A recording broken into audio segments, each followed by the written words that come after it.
Hello everyone, welcome to our YouTube channel the hybrid chemistry. आज की जो हमारी ये वीडियो है एचपीएससी असिस्टेंट प्रोफेसर केमिस्ट्री का जो सब्जेक्टिव पेपर होना है उसके लिए स्ट्रेटजी के ऊपर बेस्ड है कि जो हमारा अभी प्री हुआ है, प्री के अंदर अगर किसी के मान लो यूआर कैटेगरी से है, अगर वो 60 से 65 मार्क्स आ रहे हैं तो उसको तैयारी कर देनी चाहिए, स्टार्ट कर देनी चाहिए। यानी 60 से ऊपर है ना जिसके भी, उन सबको तैयारी करनी चाहिए, क्योंकि कोई भरोसा नहीं है कट ऑफ का कि भी 60 तक भी आ सकती है कट ऑफ, अगर पेपर, क्योंकि पेपर हार्ड था और सबका खराब हुआ है। नहीं तो 65 से ऊपर हैं जिनके, उनको तो डेफिनेटली तैयारी करनी ही करनी चाहिए। और ये जो कैंडिडेट है ये बॉर्डर लाइन वाली कैंडिडेट है, तैयारी करेंगे तो कुछ सीखने को ही मिलेगा। अब ऐसा ना हो कि बाद में सिलेक्शन में नाम भी आ जाओ और आप पढ़ो ही ना। तो इसलिए जिनके 60 से ऊपर आ रहे हैं उनको तैयारी कर देनी चाहिए, और जो बीसी कैटेगरी से है जिनके 55 से ऊपर आ रहे हैं उन सबको तैयारी शुरू कर देनी चाहिए। और एससी वालों को जिनके 40 से ऊपर आ रहे हैं, एससी की कोई कट ऑफ का कोई हम प्रोडिक्शन कर ही नहीं सकते, क्योंकि वो नंबर ऑफ कैंडिडेट के ऊपर डिपेंड करेगी। जैसे पीजीटी में तो लास्ट में कैंडिडेट ही नहीं मिले थे इतने, इसी तरीके से ऐसा हो भी सकता है असिस्टेंट प्रोफेसर में भी नाम मिले, तो उनको तो सभी को तैयारी करनी ही करनी चाहिए। ठीक है, तो इस तरीके से जो कट ऑफ जो मेरे को लग रहा है वो 65 ही के आसपास ही रहने वाली है कट ऑफ, क्योंकि पेपर मुश्किल है, आसान पेपर नहीं है, स्ट्रेट फॉरवर्ड डायरेक्ट पेपर नहीं है। हर क्वेश्चन में कुछ ना कुछ डाउट्स हैं। ठीक है, तो तैयारी शुरू कर दे भाई अपनी। अब तैयारी शुरू करनी है तो किस तरीके से करनी है, उसी के रिगार्डिंग ये हमारी वीडियो रहेगी। तो अगर आपको लगता है इस वीडियो में किसी भी प्रकार की कोई भी क्वेरी रहती है तो आप हमसे कांटेक्ट कर सकते हो ईमेल आईडी के थ्रू। ये हमारा टेलीग्राम चैनल है, इसका लिंक आपको डिस्क्रिप्शन बॉक्स में मिल जाएगा। ये हमारा इंस्टाग्राम हैंडल है। ठीक है, इसका इंस्टाग्राम हैंडल का भी लिंक, आपको सारे लिंक डिस्क्रिप्शन बॉक्स के अंदर आपको एज इट इज मिल जाएंगे। ठीक है भाई। अब अगर हमें किसी पेपर की तैयारी करनी है सब्जेक्टिव वे में तो हमें किस तरीके से अप्रोच करना है उसी के बारे में डिस्कस करेंगे इसके अंदर। अगर ये वीडियो आपको लगता है आपके लिए फायदेमंद है तो लाइक शेयर सब्सक्राइब जरूर कर दे भाई। चलिए शुरू करते हैं। सबसे पहले हमें तैयारी करने के लिए हमें इस वीडियो के अंदर हम कवर करेंगे कि सिलेबस देखना है कि सिलेबस क्या है, किस तरीके का है। अगर जिसने अभी तक भी जैसे प्री के अंदर जो सिलेबस था सिलेबस वही रहने वाला है, फिर भी उसको अच्छे तरीके से एनालाइज करना है, फिर उसको तैयार कैसे करना है और किस टाइप की स्टडी मटेरियल आप फॉलो कर सकते हो, और फिर प्रैक्टिस कैसे करनी है, क्योंकि प्रैक्टिस जितनी ज्यादा आप करोगे उतना ही आपके लिए फायदेमंद रहेगा। चलिए अब बात कर लेते हैं सिलेबस की। तो सिलेबस आप एचपीएससी की साइट पे जाओगे, सिलेबस सेक्शन में जाओगे तो केमिस्ट्री का सिलेबस आपको दिख जाएगा, वहां से आप डाउनलोड कर सकते हो। ठीक है भी। अब आपको तैयारी करनी है, देखो तरीका क्या है कि जैसे अब इनऑर्गेनिक केमिस्ट्री का ये सिलेबस है, सेम सिलेबस दे रखा है, पैटर्न वही रहना। आपने इसकी तैयारी करी थी, प्री की बहुत अच्छे से तैयारी करी थी। अब केमिस्ट्री में क्या होता है कि अप्रोच होती है ना, मैंने आपको उस टाइम भी कहा था आपको अप्रोच इस तरीके से रखनी है कि आपकी सब्जेक्टिव की साथ साथ तैयारी होती रहे। तो अब इसके अंदर देखो, सब्जेक्टिव के अंदर दो चार बातें ध्यान देने वाली होती हैं। सब्जेक्टिव में क्वेश्चन आएगा, क्वेश्चन आएगा ना, उसको सब्जेक्टिव वे में लिखना कैसे है, तो जो पूछा जाएगा ना वही इंफॉर्मेशन आपको एग्जैक्ट देती जाए। अगर उसने पूछा व्हाट इज लेंथेनाइड कॉन्ट्रैक्शन, इसके कॉन्सिक्वेंस क्या है, तो आप चार पांच लाइनों में स्पेस मिलेगा आपको, ऐसे यहाँ क्वेश्चन लिखा हुआ मिलेगा, उसके नीचे स्पेस होगा भी, जितने भी नंबर का क्वेश्चन होगा ना उस तरीके से उसके नीचे स्पेस होगा।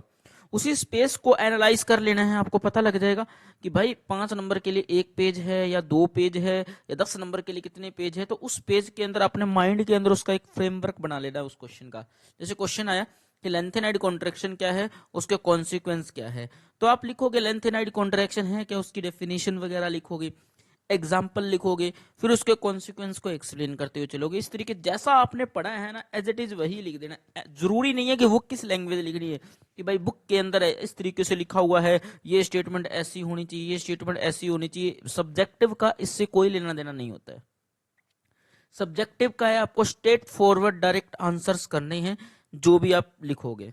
ठीक है, तो चलिए अब वन बाई वन आप सिलेबस के डिस्कस करते हुए चलेंगे। सबसे पहले बात करते हैं आप इनऑर्गेनिक केमिस्ट्री की। इनऑर्गेनिक केमिस्ट्री में पहला टॉपिक है केमिकल फ्लूइडिसिटी। अब केमिकल फ्लूइडिसिटी है ना, आप ये ना बिल्कुल बेसिक जो टॉपिक है ग्रेजुएशन फर्स्ट ईयर के अंदर आ जाता है। तो इसको या तो आपने जहां से ग्रेजुएशन करी है उस टाइम आपने कोई बुक्स पढ़ी होगी ग्रेजुएशन की, बहुत सारी बुक्स चलती है ग्रेजुएशन, जैसे आर चांद पब्लिकेशंस की चलती हैं इस टाइप से, और भी बेसिक बुक आप कोई सी बुक उठा लेना। बट अगर आपको कंसेप्ट अगर कोई वेरीफाई करनी है आई तो आप ये IIT JEE का मटेरियल इसके लिए फॉलो कर सकते हो, ठीक है। और केमिकल प्रोड्यूसिटी की और भी काफी अच्छी स्टैंडर्ड बुक्स भी मिल जाती हैं, वहां पर भी जाकर देख सकते हो। पर आपको यहाँ पर ना सब्जेक्टिव वे में चलना है। तो अब इसके अंदर देखो क्वेश्चंस किस टाइप से फ्रेम होंगे केमिकल प्रोड्यूसिटी के अंदर। केमिकल प्रोड्यूसिटी का अगर मैं कंसेप्ट की बात करूं तो इसमें ना दो तीन चीजें, एक तो एटॉमिक रेडियस वाला हो गया, ठीक है, एटॉमिक रेडियस हो गया, एक आयनाइजेशन एनर्जी वाला कंसेप्ट हो गया, आयनाइजेशन की एनर्जी वाला कंसेप्ट हो गया, एक इलेक्ट्रॉन एफिनिटी का कंसेप्ट हो गया, एक इलेक्ट्रॉन नेगेटिविटी का कंसेप्ट हो गया, ठीक है। ये जो तीन चार कंसेप्ट हो गए इसके केमिकल फ्लूइडिसिटी के अंदर ही आ जाते हैं। अब इनके बारे में ना इनकी डेफिनेशन, ठीक है, और इनके पीरियोडिक ट्रेंड जैसे कि क्वेश्चन आ गया कि सेकंड पीरियड के पीरियोडिक ट्रेंड क्या है, कि यहाँ के आयनाइजेशन एनर्जी का, एटॉमिक रेडियस का। तो एक ही कंसेप्ट जैसा आपने पढ़ा है ना उसी तरीके से वन बाई वन करके लिखते जाओगे। इनके कौन कौन से फैक्टर है जो अफेक्ट करते हैं, क्वेश्चन में ये भी आ सकता है कि आयनाइजेशन एनर्जी होती क्या है, उसको कौन कौन से फैक्टर अफेक्ट करते हैं। इलेक्ट्रोनेगेटिविटी को निकालने का कोई स्केल, जैसे मोलिकन स्केल हो गया, पोलिंग स्केल हो गया, एक्सप्लेन करवा सकता है।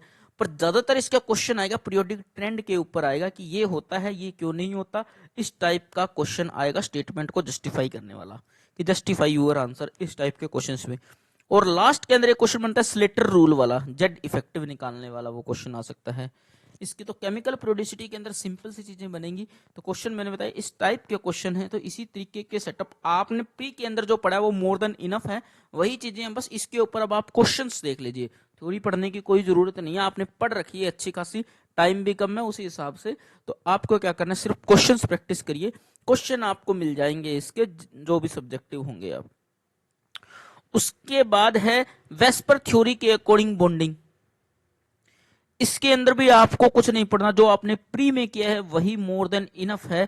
क्वेश्चन इसके अंदर सिंपल फ्रेम कैसे होंगे, एक तो इस टाइप का क्वेश्चन होगा, ये मॉलिक्यूल एग्जिस्ट क्यों नहीं करता, जैसे He2 एग्जिस्ट नहीं करता एज प्रोबेबिलिटी, उस टाइप को एक्सप्लेन करना आ गया। वेस्पर थ्योरी के पोस्टुलेट आ सकते हैं, वेस्पर थ्योरी के अकॉर्डिंग शेप को एक्सप्लेनेशन आ सकती है।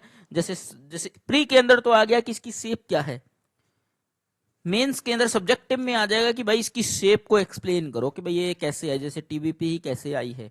तो आप वही उसका स्टेरिक नंबर निकाल लोगे, स्टेरिक नंबर निकालने के उसकी स्ट्रक्चर बनाओगे, बना के दिखाओगे कि ऑर्बिटल की डायग्राम सा बनाओगे, इस तरीके से आप दिखाओगे। मतलब आपको जो आता है ना वही लिखना है आपको ढंग से। चलिए नेक्स्ट बात करते हैं, अब तीसरा टॉपिक है अपना, तीसरा टॉपिक है हमारा कंसेप्ट ऑफ एसिड बेस वाला। अब ये थोड़ा इंपॉर्टेंट टॉपिक है, इसके अंदर क्या है ना, ये आप जेम्स हुई या पूरी शर्मा कालिया नाम की बुक में मिल जाएगा ये आपको, ठीक है। ये नॉन एक्वस सॉल्वेंट और हार्ड एसिड सॉफ्ट बेस वाला, इसके अंदर तो एक तो जितने भी एसिड और बेस के जो कंसेप्ट दिए गए हैं उन कंसेप्ट को अच्छे से कर लें। क्वेश्चन फ्रेमिंग आ सकता है, इस कंसेप्ट को एक्सप्लेन करो सिंपल सिंपल, ठीक है। और नॉन एक्वस सॉल्वेंट कि भाई अमोनिया क्यों बेटर है उससे, या इस तरीके से वो नॉन एक्वस सॉल्वेंट वाला जो कोई भी नॉन एक्वस दे देगी वाटर से क्यों बेटर है ये पूछ लेगा। उसकी सेल्फ आयनाइजेशन रिएक्शन जरूर पढ़ लें, अमोनिया की, HF की और SO2 की, ये तीन चार है, इनकी ना सेल्फ आयनाइजेशन रिएक्शन आपसे पूछी जा सकती है, ठीक है। उसके बेसिस पर इनके अंदर एसिडिटी बेसिसिटी का कंसेप्ट क्या होता है। तो ये आप जेम्स हुई नाम की बुक से देख सकते हो, आप हुई में अच्छा दिया हुआ है, पूरी शर्मा कालिया में भी मिल जाएगा कुछ आपको। और बेसिक ग्रेजुएशन के अंदर भी ये टॉपिक आता है concept of acid base non aqueous वाला, तो वो बुक भी आप फॉलो कर सकते हो जहां से भी आपको मटेरियल मिल जाता है, ठीक है। ये GD तुल्ली नाम करके बुक आती है, उसके अंदर भी होती है ये चीजें। उसके बाद आता है मेन ग्रुप। मेन ग्रुप आप जेडीली से बाहर जाने की जरूरत ही नहीं, जेडीली में बहुत अच्छा दिया हुआ है ये मेन ग्रुप। उसमें देखो मेन ग्रुप के मेन चीज आप केमिकल फ्लूइडिसिटी में आप कवर कर चुके होगे। अब बात आती है एलोट्रोपी की, ये आप जेडीली से पढ़ लोगे, और इसके सिंथेसिस की, और structure and bonding. Structure and bonding का मतलब क्या आता है मेन ग्रुप में, स्ट्रक्चर जैसे एस और पी ब्लॉक आते हैं ना, तो पी ब्लॉक के जो ऑक्साइड हो गए, जैसे कि ऑक्सो एसिड्स की स्ट्रक्चर्स वगैरह होगी, सल्फर के ऑक्सो एसिड, जिनोन वाले कंपाउंड की स्ट्रक्चर हो गई, नाइट्रोजन के ऑक्साइड की स्ट्रक्चर होगी, फास्फोरस के ऑक्साइड की, ये सारे के सारे जेडीली में है। तो आपको इनके स्ट्रक्चर को ना थोड़ा ध्यान से बना बना के देखनी है, किसकी स्ट्रक्चर किस तरीके से रहती है, ठीक है। तो उसी के बेसिस पर, और इंडस्ट्रियल इंपोर्टेंस ऑफ कंपाउंड, कुछ एक कंपाउंड है इनके जिनकी इंडस्ट्रियल इंपोर्टेंस होती है, उनके ऊपर शॉर्ट नोट आपको आने चाहिए। चलिए, ये हो गया टॉपिक आपका। तो ये आपने देखो, इसमें से देखो केमिकल प्रोड्यूसिटी आपको पढ़ने की जरूरत नहीं थी, प्रैक्टिस से हो जाएगा। सेकंड टॉपिक प्रैक्टिस से हो जाएगा। थर्ड टॉपिक में सिर्फ और सिर्फ थोड़ी बहुत रिएक्शंस देखनी है, बाकी आपका सिंपल सा हो जाएगा तैयारी। फोर्थ के अंदर थोड़ा सा आपको थ्योरी देखनी पड़ेगी इसकी, फोर्थ के लिए हल्का फुल्की, बाकी हो जाएगा ये भी, ठीक है। उसके बाद आ जाते हैं ट्रांजिशन मेटल वाले में, फिफ्थ में। जो ट्रांजिशन मेटल है वो कोऑर्डिनेशन कंपाउंड का, इसमें आपको ज्यादा कुछ देखने की जरूरत नहीं है, जो आपने प्री के अंदर पढ़ा है मोर देन इनफ है, वही सारी चीजें आएंगी, वही चीज, बस रिएक्शन मैकेनिज्म को हल्का सा टच कर लें इसकी रिएक्शन के। बाकी बॉन्डिंग थ्योरी, इसके पोस्टुलेट क्या होते हैं, ये सारी चीजें आपको पता है, स्ट्रक्चर निकालना। इनर ट्रांजिशन सीरीज के अंदर भी आपको उसकी जो होती है इलेक्ट्रॉनिक कॉन्फ़िगरेशन वगैरह आपको आती है, स्पेक्ट्रल, और इनकी सेपरेशन वाला जो चीज है ना, एफ ब्लॉक का सेपरेशन मेथड जरूर पढ़ लें भाई, किस तरीके से उनको सेपरेट किया जाता है, ठीक है, एनालिटिकल एप्लीकेशंस। बाकी सब इसमें कुछ ज्यादा पढ़ने की जरूरत नहीं है, आपका हो जाएगा। ये जो प्री प्री वाला ही है, जो आपने प्री में जिस तरीके से तैयारी करी अच्छे से। ऑर्गेनोमेटालिक की बात कर लेते हैं। ये दोनों बुक, जो ट्रांजिशन मेटल वाला है ना, आप जो जैसे प्री में तैयारी करी है वो चीज है अजय कुमार की बुक में से मिल सकता है, हाउस क्राफ्ट फॉलो कर सकते हो आप, ठीक है। जो भी इनऑर्गेनिक की आपको ठीक बुक लगती है, जिसमें से आपको समझ आ जाता है, उसी बुक को आप फॉलो कर सकते हो। अब आता ऑर्गेनोमेटालिक केमिस्ट्री। ऑर्गेनोमेटालिक कंपाउंड के अंदर मेनली सिंथेसिस, जैसे कार्बोनिल के सिंथेसिस के बारे में थोड़ा बहुत पढ़ लेना, और कार्बोनिल की बॉन्डिंग और एमोडायग्राम के बारे में देख लेना, ठीक है। और होमोजीनस कैटलिस्ट, लास्ट के अंदर ना एक एजे इलियास नाम की बुक है ना, उसमें एक चैप्टर है होमोजीनस कैटलिस्ट नाम से, ठीक है। उस कैटलिस्ट के अंदर 3-4 विल्किंसन कैटलिस्ट, विटिग वाला, अलग अलग कैटलिस्ट दिए, इनके कैटालिटिक साइकिल जरूर देख लेना, कैटालिटिक साइकिल जरूर देख लेना। एक कैटालिटिक साइकिल आने के बहुत तगड़े चांसेस है पेपर के अंदर, ठीक है। कैटालिटिक साइकिल जरूर देख लेना उस चैप्टर के अंदर, जो जो मेंशन था। विल्किंसन वाला तो 100% देख लेना, ठीक है। आप चेक कर लेना, विल्किंसन वाला मुझे लग रहा है आएगा ही आएगा। कैटालिटिक साइकिल जरूर चेक कर लेना इसके अंदर। उसके बाद है केज स्ट्रक्चर, ये भी वो नेडो क्लोजो निकालना आना चाहिए वेट रूल के अकॉर्डिंग, इसमें और ज्यादा कुछ नहीं पूछा जाएगा, ठीक है। चलिए अब आगे बात करते हैं नाइन्थ की। तो नाइन्थ के एनालिटिकल, एनालिटिकल के अंदर आप क्या करोगे, देखो सबसे पहले ना एनालिटिकल के अंदर सेपरेशन, यानी कि जो क्रोमेटोग्राफिक टेक्निक्स होती है, इनके बेसिक प्रिंसिपल, ठीक है। अब ये है ना, बुक में ना एक जगह आपको नहीं मिलेगा किसी टॉपिक को, और इसमें ना आपको यूट्यूब वगैरह फॉलो आप कर सकते हो। यूट्यूब के अंदर ना कई चैनल्स मैंने देखे हैं, काफी अच्छे तरीके से वो चीजों को ना, एनालिटिकल केमिस्ट्री को ढंग से पढ़ा रखा उन्हें, सेपरेशन टेक्निक, स्पेक्ट्रोस्कोपिक्स की अलग अलग। आप इनके बेसिक प्रिंसिपल जरूर पढ़ लें, और कुछ करें ना करें, चाहे कैसा भी टाइप का क्वेश्चन आया, बेसिक प्रिंसिपल आपको आना चाहिए उसका। उसके बाद है बायो इनऑर्गेनिक केमिस्ट्री। तो बायो इनऑर्गेनिक केमिस्ट्री जो आपने प्री में पढ़ी है मोर देन इनफ है, उसी चीज को कंटिन्यू करते हुए जेम्स हुई में से पढ़ सकते हो। इसमें किस टाइप के क्वेश्चन आ सकते हैं, जैसे कि पोरफायरिन की स्ट्रक्चर बनानी आ सकती है, इलेक्ट्रॉन ट्रांसफर में नाइट्रोजन फिक्सेशन के ऊपर क्वेश्चन आ सकता है, ठीक है। इसमें मेडिसिन के अंदर आ सकता है ऑक्सीजन ट्रांस, हीमोग्लोबिन मायोग्लोबिन वाला ग्राफिकल रिप्रेजेंटेशन हो गया, हीमोग्लोबिन मायोग्लोबिन की स्ट्रक्चर एक्सप्लेन करनी आ सकती है, ऑक्सीजन ट्रांसपोर्ट सिस्टम आ सकता है, किस तरीके से करते हैं, सोडियम पोटेशियम पंप आ सकता है। ये चीजें आपको पूछी जा सकती है, जो आपने प्री में तैयारी करी है उसी पैटर्न के ऊपर आपको चलना है। उसके बाद है करेक्टराइजेशन। करेक्टराइजेशन में ज्यादा कुछ नहीं है, जिस तरीके बस मोस बार स्पेक्ट्रोस, एनएमआर, आईआर, ये चीजें तो आप पढ़ के चलते ही हो, ठीक है। आपको क्या करना है, मोस बार स्पेक्ट्रोस्कोपी और पढ़ लेनी है इसके अंदर, ठीक है। मोस बार स्पेक्ट्रोस्कोपी को अच्छे से पढ़ लेना है इसके अंदर। उसी के अंदर मोस बायर के ग्राफ कैसे बनते हैं, यही यूजफुल बायो इनऑर्गेनिक में होती है मोस बायर की, इसी से हम बायो इनऑर्गेनिक की स्ट्रक्चर वगैरह प्रेडिक्ट करते हैं मोस बायर से ही, ठीक है। ये सारी चीजें आप, बाकी आईआर, एनएमआर, ईपीआर, ये सारी चीजें बेसिक प्रिंसिपल्स इनके पता होना चाहिए। न्यूक्लियर केमिस्ट्री जो है, न्यूक्लियर केमिस्ट्री के सिंपल ये एक बुक मिल जाएगी, न्यूक्लियर केमिस्ट्री नाम से कई बुक्स आती हैं, सिंपल ग्रेजुएशन वाली बुक्स वही फॉलो करनी है, आपको मिल जाएगी जगह। ठीक है, जैसे फिजन कुछ बुक्स मेरे पास इनकी अवेलेबल है, आप जिस टॉपिक की चाहिए जिसमें से आपको, अगर आपको नहीं मिल रही है कहीं से तो आप टेलीग्राम के थ्रू आप हमसे जुड़ेंगे तो मैं आपको भेज दूंगा उस बुक्स को।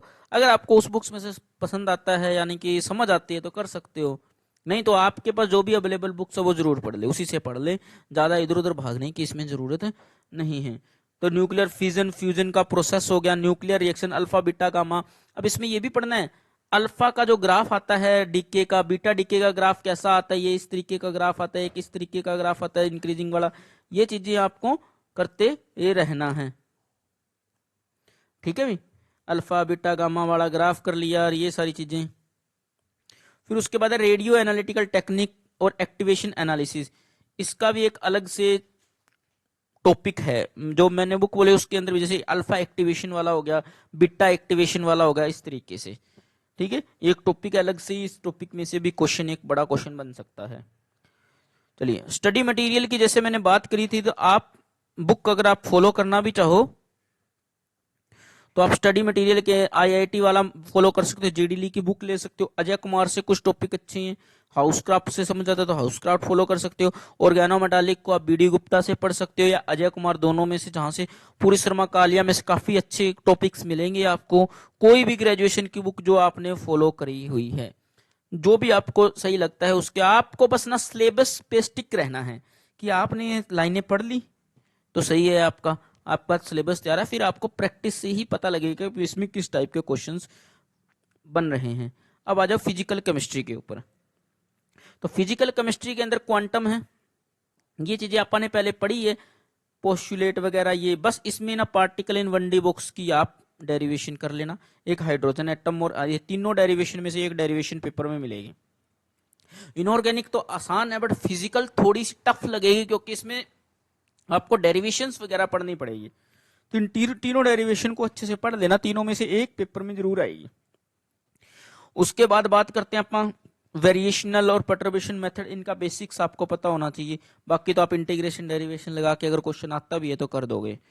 टर्म सिंबल निकालने आने चाहिए, इसमें और कुछ नहीं पूछेगा, वो बोलेगा इसका टर्म सिंबल निकालो, सिंपल न्यूमेरिकल, इसमें जैसा आपने प्री में पढ़ा है उसी तरीके से पैटर्न से आप निकाल देना, कोई बड़ी बात नहीं है। उसके बाद देखो, आपने प्री में तो हक्कल थ्योरी को वो ट्रिक के बेसिस पर याद कर लिए, अब ट्रिक नहीं चलेगी, इसको पढ़ना पड़ेगा आपको, हक्कल थ्योरी को अच्छे से, वो पूरा डिटर्मिनेंट निकाल कर कैसे निकलती है, ये सारी चीजें, इसका एक चैप्टर आता है डीयू के अंदर, तो चैप्टर होता था पूरा का पूरा अक्कल वाला, वो कंप्लीट पढ़ना है। इसमें ना कुछ टॉपिक अगर आपको नहीं मिलती है ना, ईपीजी पाठशाला नाम से एक साइट है, वहां पर आपको काफी टॉपिक्स मिल जाएंगे थियोरटिकल पढ़ने के लिए। ठीक है, ग्रुप थ्योरी के अंदर आपको वही चीज, पॉइंट ग्रुप निकालना आना चाहिए, सेम उसी पैटर्न के अंदर करैक्टर टेबल को सोल्व करना आना चाहिए, रिड्यूसिबल रिड्यूसिबल उसको सोल्व करना आना चाहिए, जैसे आपने प्री में तैयारी करी थी वही चीजें, बस उसको थियोरटिकल वे में लिखना है, जैसे जैसे आप माइंड में सोचते हो ना उसी चीज को लिखते हुए चलना है। उसके बाद है मोलिकुलर स्पेक्ट्रोस्कोपी, बैनवल बुक से कोई, मतलब बैनवल बुक से ऊपर कोई बुक नहीं है, बैनवल बुक पढ़ लेना, उसके पीछे के क्वेश्चंस कर लेना, मोर देन इनफ है, इससे बाहर जाने की जरूरत ही नहीं है आपको। केमिकल थर्मोडायनेमिक्स, आपको पूरी शर्मा पठानिया और केएल कपूर से बाहर जाने की जरूरत नहीं है। स्टैटिस्टिकल भी आपको वही मिल जाएगी, कुछ कुछ आप एटकिन से देख सकते हो अगर स्टैटिस्टिकल थोड़ी बहुत आपको बाहर से फॉलो करनी है। ठीक है, तो अब देखो बात करते हैं, इसमें तो मैंने पॉइंट ग्रुप का बता दिया, आप मोलिकुलर स्पेक्ट्रोस्कोपी में ना आप बैनवल के से कर लेना और बैनवल के पीछे के क्वेश्चंस लगा लेना।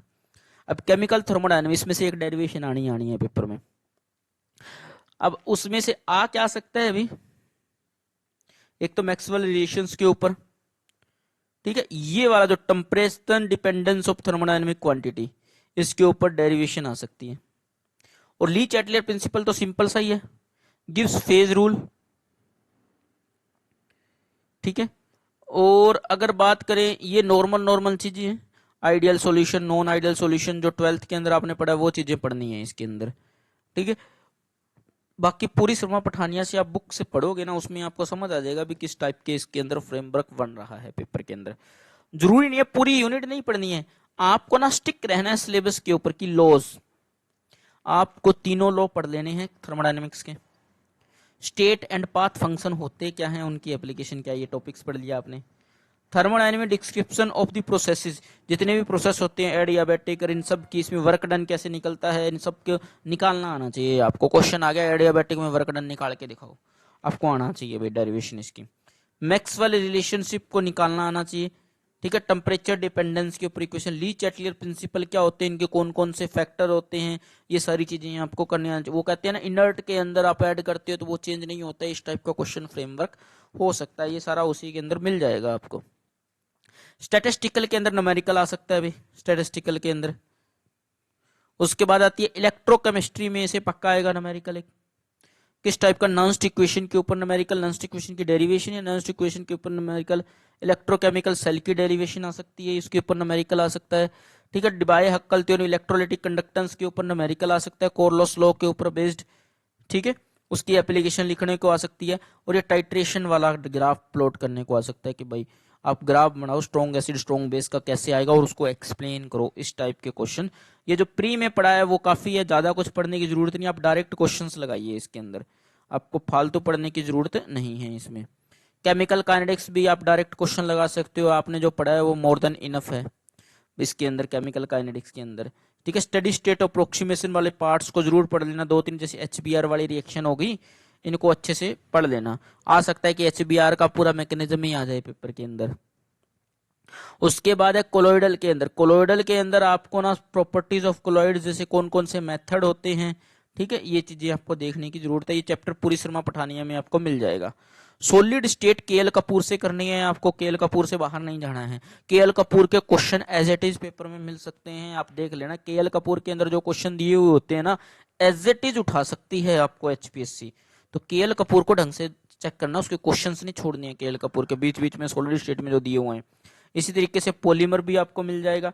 डेटा एनालिसिस के अंदर आपको सिंपल न्यूमेरिकल आएगा, मीन मोड मीडियन, जैसे प्री में आया था उसी तरीके से निकालने का, ठीक है। तो अब आप इसके लिए बुक्स की बात करें, आप देखो इतनी चीजें बताई आपको इसमें। फिजिकल थोड़ी सी आपको टफ पड़ेगी, क्योंकि इनऑर्गेनिक में तो आपने जो प्री में पढ़ा वो मोर देन इनफ है, कुछ एक आधा दिन का काम है, इनऑर्गेनिक कंप्लीट हो जाएगी। फिजिकल में आपको थोड़ी सी डेरिवेशन है, इसलिए आपको इसमें देखने की जरूरत पड़ेगी, टाइम लगेगा फिजिकल में, इसको तैयार करिए।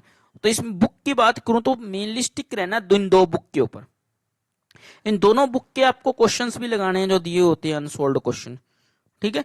इसके अलावा जैसे क्वांटम केमिस्ट्री के लिए आप अलग बुक फॉलो कर सकते हो, जो आपको देखो क्वांटम केमिस्ट्री की बुक आती है जिसका मेरे को नाम अभी याद नहीं है, उसमें ना न्यूमेरिकल दिए होते हैं अलग अलग क्वेश्चन, काफी अच्छे थियोरेटिकल क्वेश्चन, और वो पेपरों में उठते भी हैं, कई पेपरों में देखे एटकिंस के क्वेश्चन उठ जाते हैं डायरेक्ट, एटकिंस के पीछे के दिए हुए क्वेश्चन, ठीक है। ये चीजें आपको देखनी है।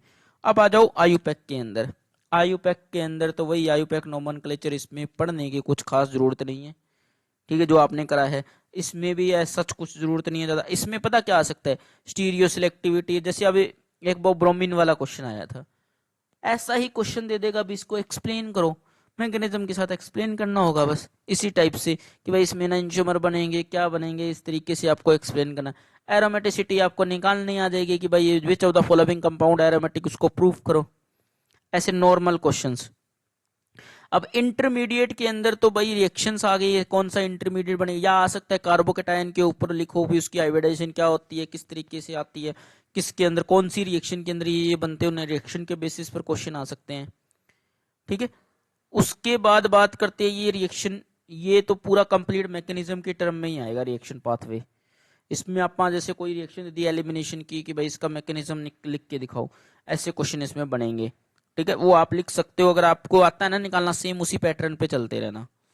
रीअरेंजमेंट जितनी दी हुई है ना, इनमें से किसी भी रीअरेंजमेंट को एक्सप्लेन करवा सकता है वो, 4-5 रीअरेंजमेंट मेन मेन, जैसे बैकमैन होगी, ठीक है, पिनाकोल टू पिनाक्लोन होगी, एल्डोल कंडेंसेशन वाली होगी, इस तरीके फंक्शनल ग्रुप ट्रांसफॉर्मेशन, इसमें भी डायरेक्ट रिएक्शन दी हुई होगी, उसी के बेसिस पर आएंगे,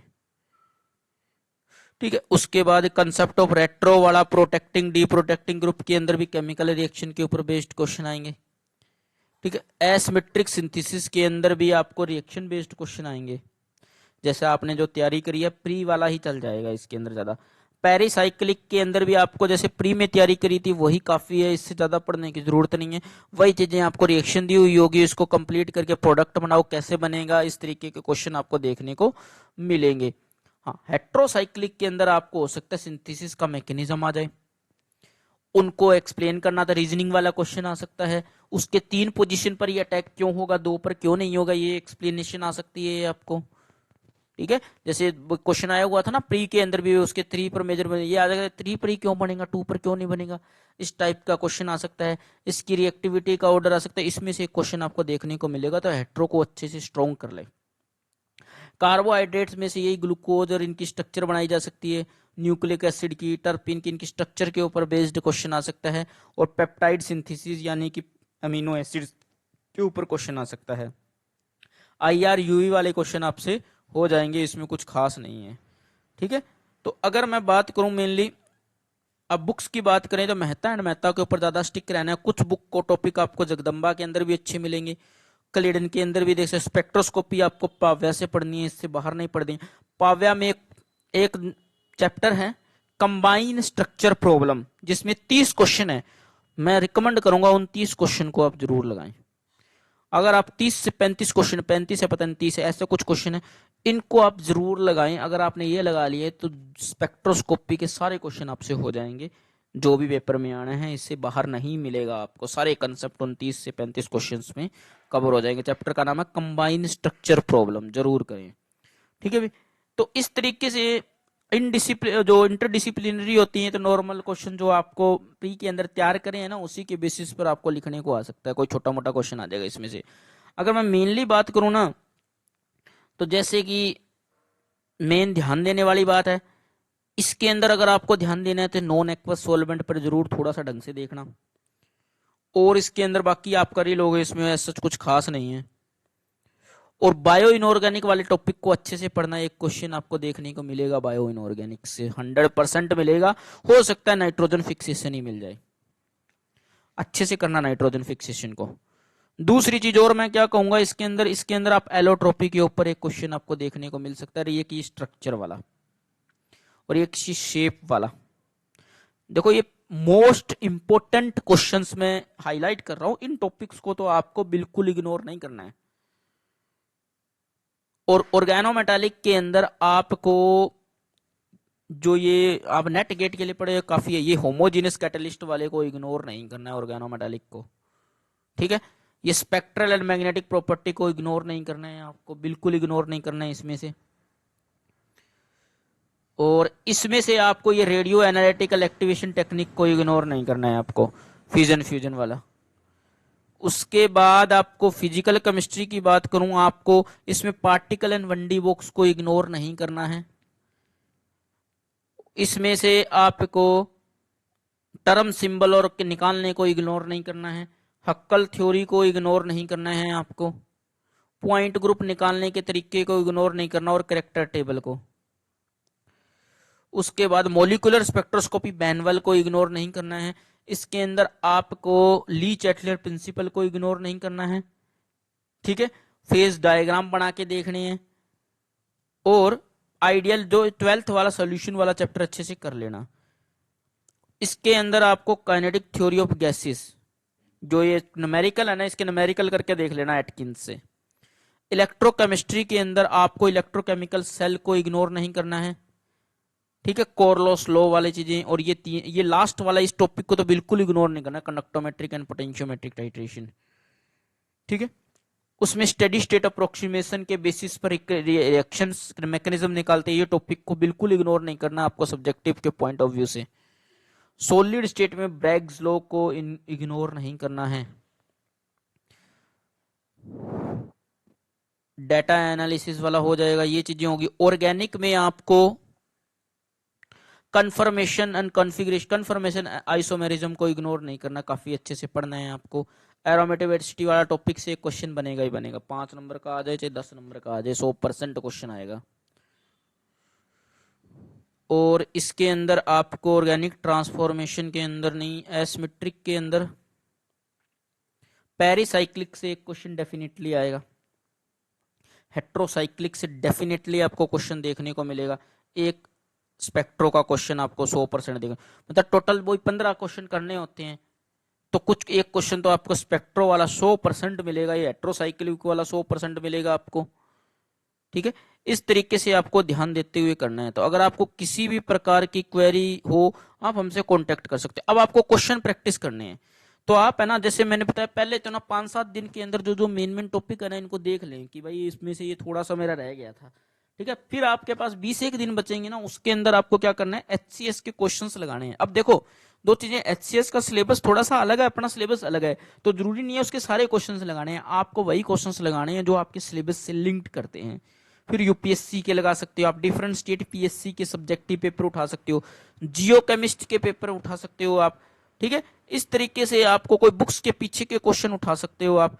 तो धीरे धीरे आप करते रहो, आपको इसी चैनल के ऊपर आपको पेपर्स भी मिलते रहेंगे सब्जेक्टिव के। धीरे धीरे जितना हमारे पास टाइम होगा उतने हम धीरे धीरे पीवाईक्यू सीरीज के अंदर अपलोड करते रहेंगे सब्जेक्टिव के। अगर किसी भी प्रकार की और कोई क्वेरी आपकी रह गई हो तो आप हमसे कांटेक्ट कर लेना। टेलीग्राम के थ्रू आप कॉल भी कर सकते हो, उसके थ्रू आप हमसे कांटेक्ट करके अगर आपको किसी भी टॉपिक में डाउट है तो आप हमसे पूछ सकते हो। अगर आपको लगता है ये स्ट्रेटजी आपके लिए हेल्पफुल है तो लाइक शेयर सब्सक्राइब जरूर कर दें।